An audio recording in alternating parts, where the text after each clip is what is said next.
오늘 요한 1서예요. 요한 1서를 쓴 기록자는 누구일까요? 어려운 질문인가요? 요한 1서를 쓴 기록자는 상당히 어렵죠. 요한이에요. 요한 1서를 기록할 때 당시의 배경은 우리가 잘 알고 있는 그리스도인을 엄청나게 박해했던 두 황제 중 한 명, 도미티안 황제. 그 박해 아래서, 그 박해의 상황 가운데서 요한이 서신을 썼어요. 그리고 이때 이 서신을 쓸 때 그 어려운 박해 가운데서 교회 안으로는 영지주의라는 어떤 신비스러운 지식을 추구하는 이단 교리가 교회 안으로 들어왔어요. 그 박해 가운데서도 죄 앞에 정말 세상이라는 걸 앞에 무릎 꿇지 않고 정말 믿음으로 나아가는 교회가 교회 안에 그 영지주의 사상이 교회 안에 들어오면서 교회가 막 쑥대밭이 나기 시작하는 거예요. 영지주의의 그 이단 교리의 특징 중 하나는 극단적인 금욕주의로 일체의 그런 육식과 결혼마저도 금해요. 극단적인 금욕주의. 부부간에도 서로 잠자리면 안 되는 극단적인 금욕주의의 영지주의가 특징 중 하나고, 다른 특징은 그와 반대로 영혼과 육신은 분리되어 있기 때문에, 육신은 전혀 쓸모없기 때문에 육신을 입고 이 땅에서 살아갈 때 그 어떠한 행위를 해도 아무 상관이 없다는 윤리적 방탕주의, 반율법주의가 영지주의 사상의 특징이에요. 이 땅에서 말씀대로 순종하며 살든지 말든지 육신을 입고 있기 때문에 이 육신 껍데기는 아무 상관이 없다. 그냥 살고 싶은 대로 살아도 된다. 깨달음에 이르렀으면, 영지를 가졌으면 그냥 살아도 된다. 이것은 극단적인 금욕주의도 마찬가지로 그 안으로 말할 수 없는 죄가 만연하게 하고, 윤리적인 방탕주의로 문란한 이로 말할 수 없는 죄가 교회 안에 만연하게 한 것이에요. 그런 교회의 상황 가운데서 요한이 이 서신을 쓴 것이에요. 죄가 만연해진 교회에 권면을 하는 것이에요. 죄에 대하여. 교회가 병들었어요. 죄가 교회 안에 만연하게 되니까 교회가 힘을 잃어버렸어요. 교회가 우리 주 하나님의 그런 용감한 담대한 군사로서 나아가야 되는데 패잔병처럼 주저앉고 힘이 없고 서로를 원망하고 하나님께 불평하며 능력을 잃어버린 교회. 주님이 주인된 것이 아니라 내가 주인된 것 같은 교회의 모습으로 전락해버렸어요. 죄가 만연하기 때문에. 죄라는 것은 의미적으로 보면 죄라는 그 의미는 관역을 벗어났다라는 의미예요. 죄라는 헬라어 히말티아는 관역을 벗어났다는 뜻. 궁수로부터 쏜 화살이 관역을 벗어나갖고 나가는 것이 죄라는 것의 의미예요. 즉 우리의 삶이 예수 그리스도라는 관역을 벗어나게 되면 그것이 죄인 것이에요. 죄라는 것은 무슨 사기, 절도, 폭행, 어떤 지능적인 범죄 이런 것이 죄가 아니라 이것은 죄의 결과물인 것이에요. 예수 그리스도로부터 우리의 그 관역이 벗어난다면, 그분을 믿지 않는다면 그와 같은 결과물들을 갖고 오는 것이에요. 요한복음 16장 9절에 이렇게 말씀하셨어요. 죄에 대하여라 함은 그들이 나를 믿지 아니하기 때문이요. 우리가 구원받을 때 관역이 벗어났던 우리의 화살을 예수 그리스도라는 관역에 맞춤으로 예수님을 믿음으로 받아들인 것이에요. 그리고 그 관역에다 계속해서 우리의 화살을 쏘면서 살아가겠다고 주님을 믿음으로 받아들인 것이에요.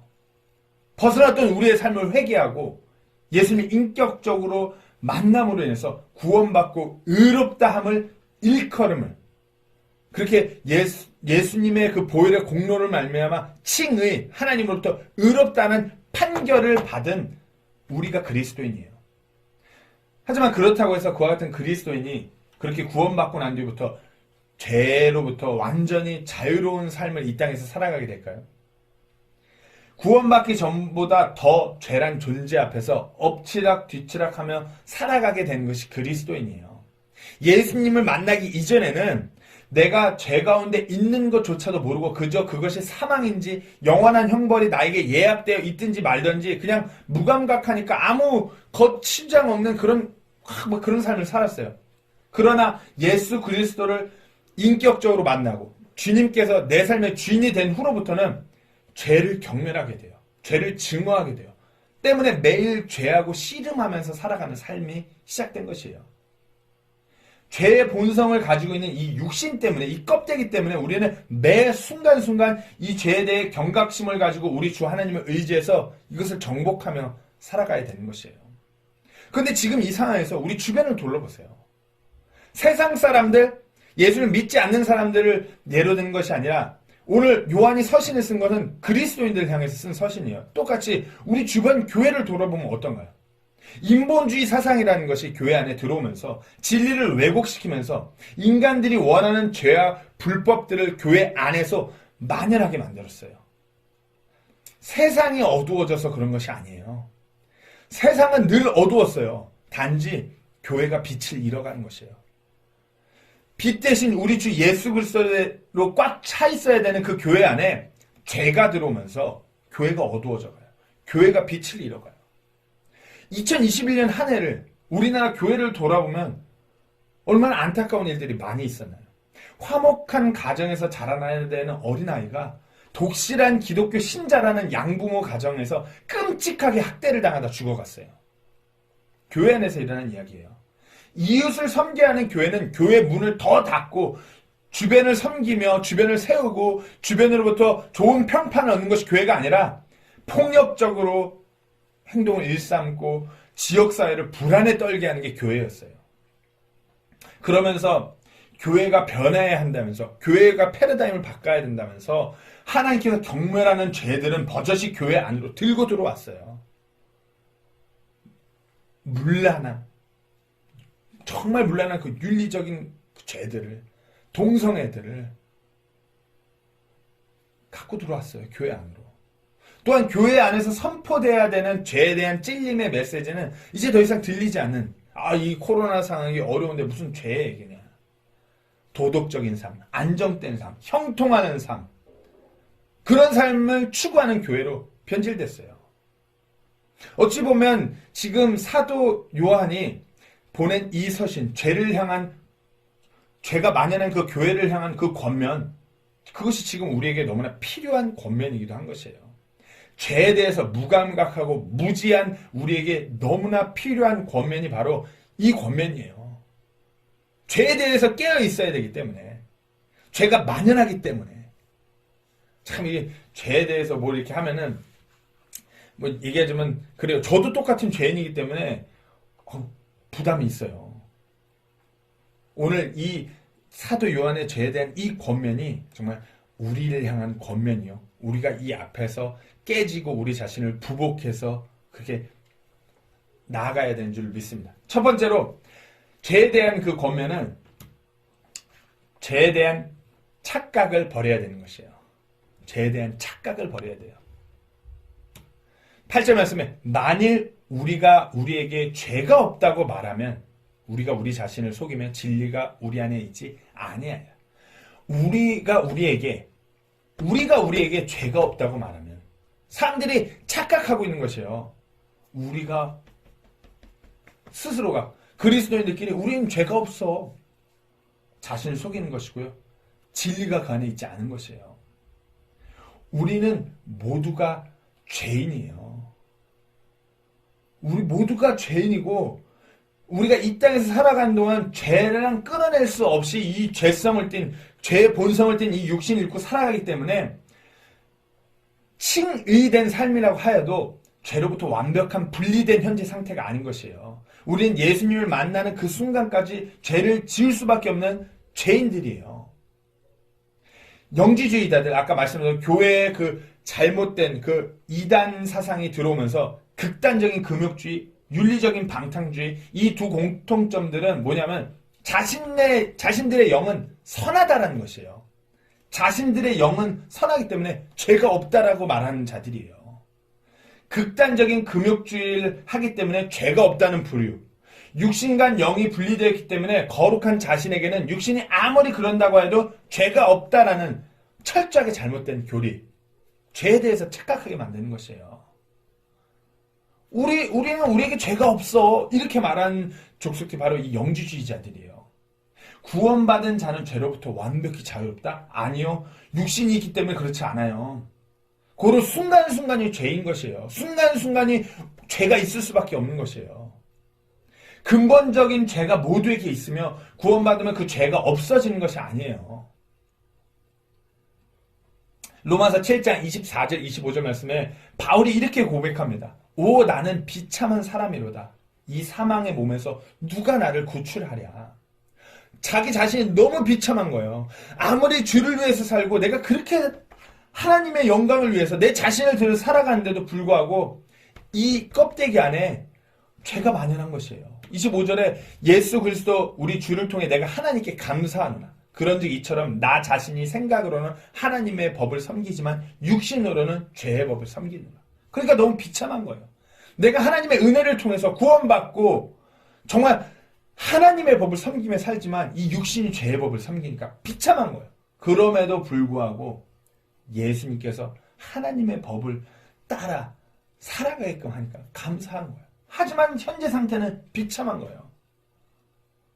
육신을 입고 이 땅에 살아가기 때문에 죄하고 끊어낼 수 없기 때문에 죄가 있기 때문에 우리가 아무리 예수 그리스도를 인격적으로 만나서 구원받았다고 해도 우리는 비참한 이 사망의 몸을 입고 있는 것이에요. 죄의 법을 섬기는 이 육신을 입고 있는 것이에요. 우리가 예수 그리스도를 인격적으로 만나서 정말 내 그 근본적인 죄에 대해서 죄사함을 받았다고 하여도 죄로부터 당장 자유로워진 것이 아니라 죄와의 그 사투의 시작점인 것을 알아셔야 돼요. 내가 구원받았다면, 예수님이 인격적으로 받아들였다면 그때부터 죄와의 그 사투가 시작된 것이에요. 죄를 상대로 하는 그 전투의 시작. 구원받기 전에는, 예수님을 내가 인격적으로 만나기 전에는 죄하고 감히 맞닥뜨릴 수 없는 패배자의 상태였다면, 내가 예수님을 인격적으로 받아들임으로 인해서 내가 그 죄하고 싸워서 그것을 승리할 수 있는 그 포지션을 갖게 된 것이에요. 로마서 6장 13절 14절 말씀입니다. 너희 지체들을 불의의 도구로 죄에게 내주지 말며 오히려 너희 자신을 죽은 자들로부터 살아난 자들로서 하나님께 드리고 너희 지체들을 의의 도구로 하나님께 드리라. 너희가 율법 아래 있지 아니하고 은혜 아래 있으므로 죄가 너희를 지배하지 못하리라. 우리가 구원받았다라고 한다면 우리의 포지션이 죄가 지배할 수 있는 포지션이 아니에요. 우리가 죄를 누르고 그것을 승리할 수 있는 그 상태가 된 것이에요. 근데 문제는 우리가 착각 속에 빠지면 우리는 죄가 없어. 우리는 죄로부터 프리해. 그러면서 자기도 모르는 사이에 죄에 무감각해졌고 죄 아래서 죄에 매여서 죄의 속박에서 그렇게 살아가는 것이에요. 관역이 계속해서 예수님이라는 관역에서 벗어나갖고 헛두른 대로 화살이 나아가고 있음에도 그걸 깨닫지 못하고 계속 그 길로 나아가는 것이에요. 우리가 그 착각을 깨트려야 돼요. 착각을 버려야 돼요. 우리는 죄로부터 자유로운, 이 땅에서 이 죄로부터 자유롭지 않아요. 매일같이 죄와 전쟁을 하며 전투를 하며 나가는 죄가 만연한 죄인들임을 확실히 아셔야 됩니다. 두 번째 그 사도 요한의 권면은 죄들에 대해서 자백하라는 것이에요. 죄들에 대해서 자백하라. 오늘 9절에 만일 우리가 우리의 죄들을 자백하면, 우리의 죄들을 하나님께 고하면 그분께서는 신실하시고 의로우사 우리의 죄들을 용서하시며 모든 불의에서 우리를 깨끗하게 하시느니라. 우리를 용서하시고 우리를 깨끗하게 하시려고 하나님께서 지금 기다리고 계시니까 우리의 죄들을 자백하라는 것이에요. 자백하라. 너희가 구원받고도 관역을 예수님 앞에 회개해서 내 관역을 예수님께로 다시 고정시켜놨음에도 불구하고 다시 관역이 어긋나는 그 어떤 모든 죄들을 자백하라 이거예요.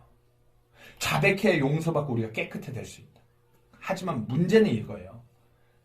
죄에 대한 착각을 버렸다고 해도 우리가 우리의 죄가 어떠한지도 모를 만큼 무지하고 무감각하다는 것이에요. 때문에 우리가 매일 매 순간 우리들의 죄를 자백해야 되는 것이에요.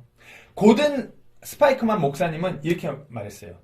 죄에 대한 지식은 그러니까 죄에 대한 깨달음은 죄를 자백하는 순간 알게 된다. 우리의 그 실질적인 우리 안에 그 죄들은 내가 내 자신을 돌아보면 하나님께 내 죄들을 자백하는 순간부터 내가 그 죄에 대해서 철저하게 깨닫게 되는 것이에요. 내가 하나님께 내 죄를 자백하지 않는다면 계속해서 나라는 존재는 죄 앞에서 무감각하고 무지하고 죄가 만연한 것이에요. 때문에 우리는 우리의 죄들을 하나님께 자백해야 되는 것이에요. 우리가 하나님께 죄를 자백하는데 어떻게 자백하냐? 첫 번째로는 구체적으로 자백해야 돼요. 죄에 대한 목록이 성경에 다 나와요. 로마서 1장, 3장, 고린도전서 6장, 갈라디아서 5장 등에 나와요. 근데 우리가 이게 굵직굵직한 이런 죄가 만약에 내 삶에 없으면 그냥 자기가 죄가 없는 줄로 착각해요. 나는 괜찮게 하고 있구나. 내가 하나님 앞에 자백할 죄가 없구나 착각해요. 그렇잖아요. 이런 굵직굵직한 죄로 이렇게 이어지는 작은 죄들이 우리 삶에 얼마나 많은데 그거는 전혀 생각지도 아니하고 그저 이 굵직굵직한 목록만 아니면 된다라고 착각해요. 우리 자신을 구체적으로 살피고 내 삶에서 이와 같은 작은 이 죄의 씨앗들이 이 굵직굵직한 죄의 목록으로 넘어가지 않을까. 이것을 내가 하나님께 자백해야 되는 것이에요. 한 목사님이 이렇게 굵직굵직한 죄들이 아니면은 아무 생각 없이 무감각하게 넘어갈 수 있기 때문에 구체적으로 이와 같은 구절들의 굵직한 죄를 짓게 하는 그런 연결되는 작은 죄의 목록을 기록했어요. 꽤 많아요. 하지만 이것을 제가 일일이 다 읽으려고 해요. 왜냐? 이것이 진짜 저에게 찔림이 되기 때문에. 이와 같은 작은 죄들이 내 안에 만연하기 때문에. 그렇기 때문에 내 안에 이런 작은 죄들이 만연하기 때문에 우리는 저런 성경에 목록된 그런 굵직굵직한 죄로 연결되어 있는 포진에 놓여 있는 거예요. 우리가 이것을 제가 읽어드릴 때, 이것을 같이 읽으실 때 우리 삶을 돌아보고 하나님께 자백하셔야 되는 것이에요. 첫 번째로 자신이 이룬 성공에 대해 은밀하게 느끼는 자부심과 교만. 우리 스스로가 뭘 이루는 것이 아니에요. 하나님께서 해주시는 것이에요. 하나님께서 함께 하시는 거, 그분께서 하시는 것이에요. 교육이나 외모나 지식에 대한 교만. 내가 세상적으로 가시적으로 뭔가 보여지는 뭔가 내가 움켜쥐고 있기 때문에 내 스스로를 높이는 것 같은 교만. 나만이 중요하고 혼자서도 잘할 수 있다고 스스로 느끼는 것. 이것 또한 교만이죠. 누군가 자신에 대해 말한 것을 오래 기억하고 쓴뿌리를 품는 것. 쓴뿌리가 돋아나서 우리를 죄 가운데 끌고 가는 것이에요. 냉소적이거나 쌀쌀맞고 없이 여기는 태도, 냉소적이거나 항상 이기려는 태도. 양육강식의 세상이라 그래요. 내가 죄를 밟고 일어서지 못하면 내가 떨어져요. 근데 하나님의 방법은 밟히는 거예요. 밟히면 어때요? 하나님이 함께 하시는데. 사납고 예민하고 까칠한 태도. 이와 같이 이런 작은 죄도 있으면 우리 어느 순간 우리가 막 분노를 우리가 컨트롤하지 못하면서 큰 죄로 이어지게 되는 것이에요. 자신에게 관심을 끌려고 뭔가를 말하거나 행하는 것. 하나님의 관심을 끌려고 하나님의 영광을 위해서 내가 내 삶을 들여 나아가는 것이 아니라 사람들의 인기를 끌려고 뭔가 말하며 행하는 것. 이성의 주의를 끌려는 욕망. 불평하고 불만을 토로하는 것. 즉 성경에 나와 있는 대로 감사라고 그랬는데 감사하지 못하는 것. 옳은 일 행하기를 포기하는 것. 옳은 일. 시편 말씀에도 주여 나를 가르쳐 주의 뜻을 행하게 하라는데 그 같은 주의 뜻을 행하는 것을 포기하는 것. 남몰래 잘못들을 찾아내고 비판하는 것. 기만적. 남을 은근히 속이면서 은근슬쩍 넘어가는 것. 개인적인 이익이나 유익이 있지 않는 한 남을 돕지 아니하려는 마음가짐. 남을 세우고 돕지 아니하는 것, 이것도 죄로 연결되는 것이에요. 내 상황이 이런데 제가 누굴 도와요? 아니요. 하나님께서는 저에게 그렇게 가르치지 않으셨어요. 내가 이익이 없고 유익이 없다 할지언정 다른 이들의 어려운 상황을 보면은 도우라 이거예요. 하나님이 함께 하실 것이기 때문에. 자신과 타인에게 비정상적이고 해가 되는 행동을 하는 것. 자신에 대해 사실과 다른 이미지를 만들려는 위선이죠. 바리새인들이에요. 정욕과 음욕이 가득한 눈으로 이성을 본 다윗이 그러했어요. 마땅히 해야 할 의무로부터 몸을 사리는 성향. 핑계대며 변명하며 우리가 마땅히 그리스도인을 해야 되는 것을 피해가려고 해요. 남이 자신의 기분을 상하게 하면 어떤 식으로든 안갚음하려는 심보. 내 기분을 상하게 하면 어떤 식으로든 복수하겠다는. 요즘에 코로나 바이러스가 창궐하면서 사람들이 상당히 예민해요. 조금만 기분 언짢게 하면 난리가 아니에요. 분노하고. 여기서부터 시작이에요. 계속 가겠습니다. 다른 그리스도의 삶에서는 죄라고 지적하면서도 자신의 삶에서는 허락하는 것들. 남이 뭐 하면 손가락질하고 왜 그래 그러면서 정작 자기 자신의 삶에서는 전혀 아니에요. 이와 같은 모습이 우리 안에 너무 많다는 것이에요. 생각하는 것이 저질이거나 구두쇠거나 깨끗하지 않은 것. 농담을 말하고 즐기는 버릇. 말이 씨가 된다고 그랬어요. 특정한 사람들이나 특정 계층의 사람들에게 편파적으로 잘해주는 성향. 우리는 하나님께서 말씀하신 대로 내 이웃을 사랑하고 내가 내 주변인들을 세우고 섬기고 사랑하는 것이지 특정한 사람들, 특정한 계층, 나에게 어떤 뭐 영향을 줄 수 있는 그 같은 사람들한테 편파적으로 잘해주는 것이 아니에요.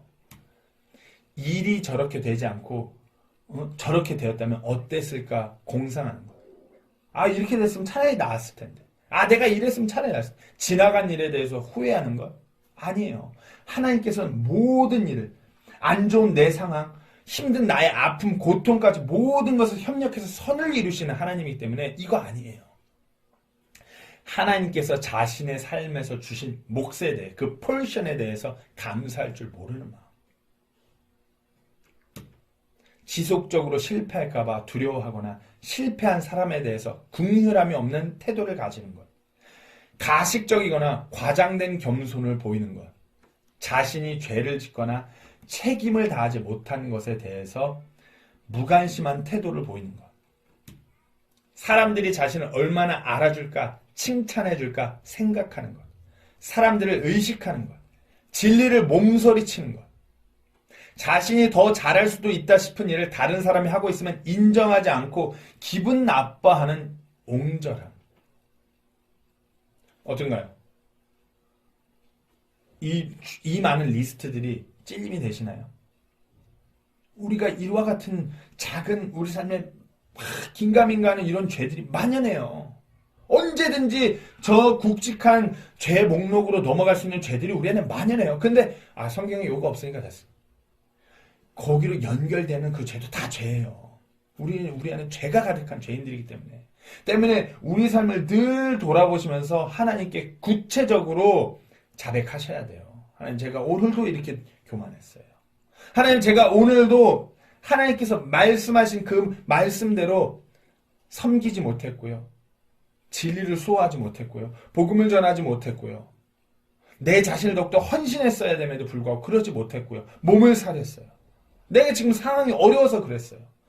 쟤는 저렇고 그런데 나도 똑같이 그럼에도 불구하고 손가락질하고 비판하며 위선자의 삶을 살았어요. 구체적으로 하나님께 자백하셔야 됩니다. 그럴 때 우리가 죄 사함을 받고 하나님과의 우리의 관계가 더욱더 굳건해지면서 우리가 깨끗하게 정말 능력의 삶으로 나아갈 수 있는 것이에요. 우리가 자백하는 것 구체적으로 자백하시고 또한 진실함으로 진실되게 자백하셔야 돼요. 어떠한 변명도 없고 남을 탓하지도 않는 것이에요. 우리의 죄들을 하나님께 자백할 때 우리가 하나님 앞에서 하나님께 죄를 지은 것이에요. 내가 하나님 앞에 죄를 지은 것이에요.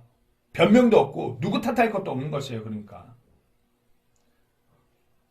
내가 하나님께. 다윗의 고백을 보세요. 시편 51편 3절 4절에 내가 내 범법들을 시인하오니 내 죄가 항상 내 앞에 있나이다. 내가 곧 오직 주께만 죄를 짓고 주의 눈앞에서 이 악을 행하였사오니 내가 주께 죄를 지었다는 것이에요. 내가 다른 남자의 아내를 어떻게 내가 그 사람한테 이거 아니야. 이 모든 것이 내가 주께 죄를 지었다는 것이에요. 사무엘기하 12장 13절에 다윗이 나단에게 대해 내가 주께 죄를 지었노라. 내가 어떠한 변명의 여지도 없어요. 내가 사무엘기하 24장 10절은 흥미로운 고백이에요. 다윗의 백성이 수를 센 뒤에 그의 마음이 그를 침으로 다윗이 주께 이르되 내가 행한 일로 인해 내가 크게 죄를 지었나이다. 오 주여 이제 간청하는데 주의 종의 불법을 제거해 주소서. 다윗이 똑같이 내가 행한 일로 내가 크게 죄를 지었다고 주께 내가 죄를 지었다고 이렇게 고백해요. 근데 이거는 충분히 다윗이 남 탓할 수 있는 상황이에요. 1절에 뭐라고 하냐면 다시 주의 분노가 이스라엘 향해 타올라 그 이스라엘과 유다의 수를 세라 하고 말하게 하심으로 다윗을 하나님께서 그렇게 하게 하신 것이에요. 그런데 다윗은 하나님 마음에 합한 그 다윗은 진실되게 변명도 없고 하나님이 그때 이렇게 하지 않았냐 이런 탓도 아니에요. 내가 했기 때문에 내가 주 앞에 죄를 지은 것이에요. 내가 하나님 앞에 죄를 지은 것이에요. 이것이 진실한 자백인 것이에요. 어떠한 변명, 합리화, 남을 탓하고 누구 때문에 이렇게 이거 아니라 내가 하나님 앞에 죄를 지은 것이에요.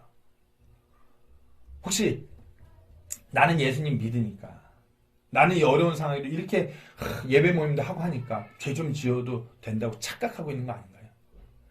죄랑 나랑은 영지주의자들처럼 별개이기 때문에 상관이 없기 때문에 아무렇지 않게 살아도 된다고 착각하고 있는 거 아닌가요?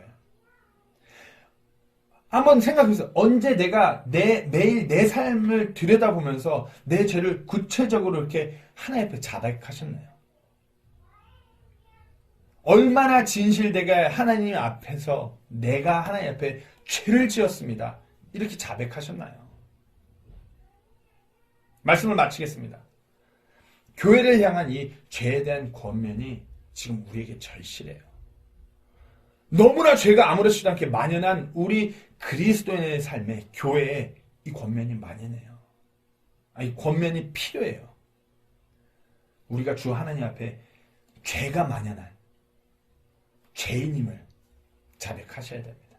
내 모든 죄들을 일일이 들여다보면서 내 자신을 하나님 앞에 무릎 꿇고 진실되게 자백하셔야 됩니다. 그럴 때 오늘 본문 2장 1절 말씀처럼 우리가 죄짓지 않는 삶을 살게 될 것이에요.